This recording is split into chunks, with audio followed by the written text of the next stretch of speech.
Bismillahirrahmanirrahim. Assalamualaikum warahmatullahi wabarakatuh. Alhamdulillah, alhamdulillahilladzi arsala rasulahu bil huda wa dinil haq liyudhhirahu 'alad dini wa kulli wa kafa billahi syahida. Asyhadu an la ilaha illallah wa asyhadu anna Muhammadan abduhu wa rasuluh. La nabiyya ba'da.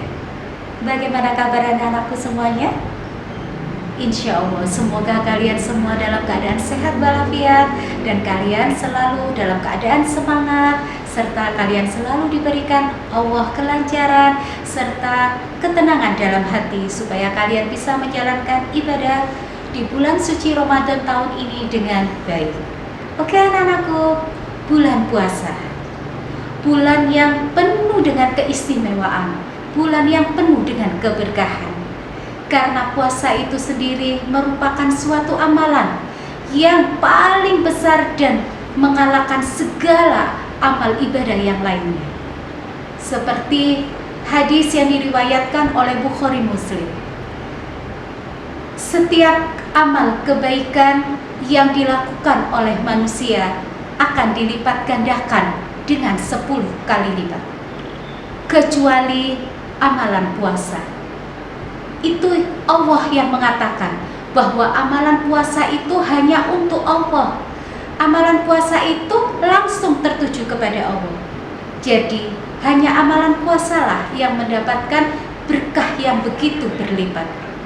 Nah anak-anakku, pada kali ini Ustazah akan sedikit berbagi dengan kalian tentang amalan-amalan yang harus kita lakukan di bulan Ramadan. Amalan yang harus kita lakukan di bulan Ramadan yaitu yang pertama, tadarus Quran. Nah, di bulan istimewa yang berbahagia kali ini, kita itu harus dianjurkan untuk selalu bertadarus Al-Quran. Kenapa kita harus bertadarus? Ya, karena bulan Ramadan ini adalah bulan yang paling istimewa, bulan di mana turunnya Al-Quran, di mana wahyu itu pertama kali Allah turunkan kepada Nabi Muhammad.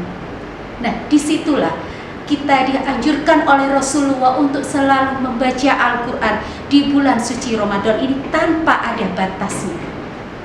Yang biasanya di hari-hari seperti biasanya, di bulan-bulan seperti biasanya, kita membaca Al-Quran dengan sedikit, mungkin 10 ayat, tetapi di bulan Ramadan ini kita berbanyak, 1 juz, 2 juz, subhanallah, itu alangkah indahnya. Seperti hadis riwayat Bukhari. Jibril menemuiku pada setiap malam di bulan Ramadan. Dan dia Jibril selalu mengikuti diriku bertadarus bersama. Nah, itu adalah hadis yang diriwayatkan oleh Rasulullah. Malaikat Jibril aja mengikuti Rasulullah dalam melaksanakan tadarus. Kenapa kita tidak? Kita sebagai umat Rasulullah, kita harus mencontoh yang baik. Kita harus mencontoh semua apa yang dilakukan oleh Rasulullah. Nah anak-anakku, perbanyak tadarus. Janganlah kita berhenti dari tadarus. Bisa kita lakukan di malam hari setelah sholat tarawih, bisa juga kita lakukan setelah sholat subuh, ataupun setelah sholat-sholat 5 waktu yang lainnya. Nah, untuk amalan yang kedua yang harus kita lakukan adalah perbanyaklah kita melafalkan doa dan dzikir. Dengan kita memperbanyak doa dan zikir, insya Allah kita akan masuk ke dalam golongan-golongan Rasulullah tersebut. Karena hadis riwayat At-Tirmidzi tentang ada 3 golongan manusia yang tak tertolak doanya oleh Allah. Yaitu pertama, orang yang berpuasa hingga dia berbuka pada waktunya. Yang kedua, pemimpin yang adil. Sedangkan yang ketiga, orang yang teraniaya. Subhanallah, kita masuk dalam golongan ketiga itu. Kita masuk dalam golongan orang-orang yang sedang berpuasa. Mengapa tidak kita manfaatkan? Marilah, setiap waktu, di saat kita duduk, di saat kita berdiri, ataupun kita berbaring, perbanyak doa, perbanyak kita berzikir kepada Allah.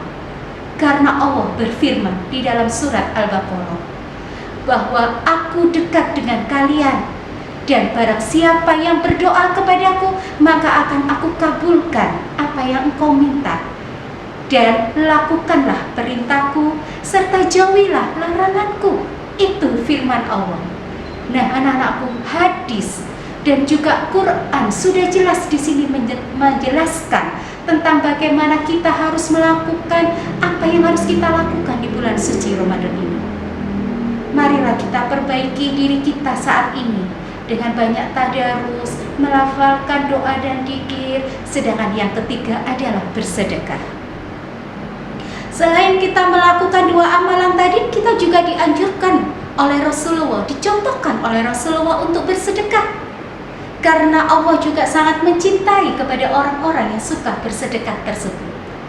Dengan kita lebih banyak mengeluarkan sedekah kita, maka kita sudah mencontoh salah satu dari kedermawanannya Rasulullah. Nah, anak-anakku, dengan kita bersedekah ini, insya Allah apa yang akan kita lakukan semuanya mendapatkan berkah dari Allah. Di sini, di dalam bersedekah pun Allah juga berfirman di dalam surat Al-Hadid ayat 18, bahwasannya sesungguhnya laki-laki dan perempuan, siapa saja yang dia mau mengeluarkan sedekahnya karenaku, maka insya Allah dia akan mendapatkan ganti dengan berlipat ganda. Itu yang Allah janjikan. Mari kita berlomba-lomba, mari kita berbondong-bondong untuk mengeluarkan sedekah kita sebanyak mungkin. Mungkin dengan cara kita merutinkan diri kita sendiri, dalam setiap harinya kita selalu mengeluarkan sedekah walaupun Rp1.000. Tapi jika itu rutin kita keluarkan, insya Allah Allah akan memperhitungkannya. Yang keempat yaitu melakukan qiyamul lail. Anak-anakku, dalam bulan suci Ramadan ini kita dianjurkan oleh Rasulullah untuk melaksanakan sholat qiyamul lail. Karena sholat qiyamul lail itu juga merupakan salah satu perintah dari Allah.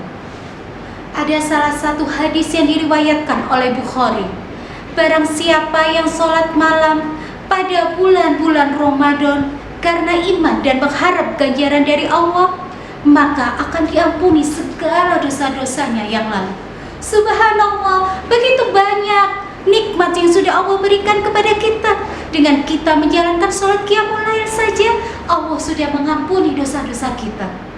Fa bi'ayyi ala'i rabbikuma tukadziban. Begitu banyak nikmat yang sudah Allah berikan kepada kita. Adakah yang harus kita dustakan? Tidak. Tidak ada nikmat yang harus kita dustakan, karena begitu banyak sudah yang Allah berikan kepada kita. Nikmat di mana hari ini kita diberikan kesehatan, di mana hari ini kita diberikan kelancaran dalam menjalankan ibadah puasa. Dan juga nikmat lagi pada saat nanti kita berbuka, kita dapat merasakan hidangan orang tua yang sudah disiapkan untuk kita. Semua itu adalah datangnya dari Allah. Tidak ada yang cuma-cuma yang Allah berikan kepada kita. Maka dari itu anak-anakku, marilah kita bersama-sama, mari kita berlomba-lomba, perbanyak amal ibadah kita di bulan suci Ramadan ini. Dengan begitu, insya Allah kita akan mendapatkan nikmat, rahmat, serta berkah dari Allah SWT. Mungkin itu anak-anak yang bisa Ustazah sampaikan pada kajian atau kultum di sore hari ini. Dan semoga apa yang Ustazah sampaikan kepada kalian semoga bermanfaat dan bisa kalian lakukan dalam kehidupan sehari-hari. Walaupun nanti setelah Ramadan sudah selesai, kalian bisa tetap menjalankan dengan baik, insya Allah. Oke, Ustazah akhiri. Wabillahi taufiq wal hidayah. Wassalamualaikum warahmatullahi wabarakatuh.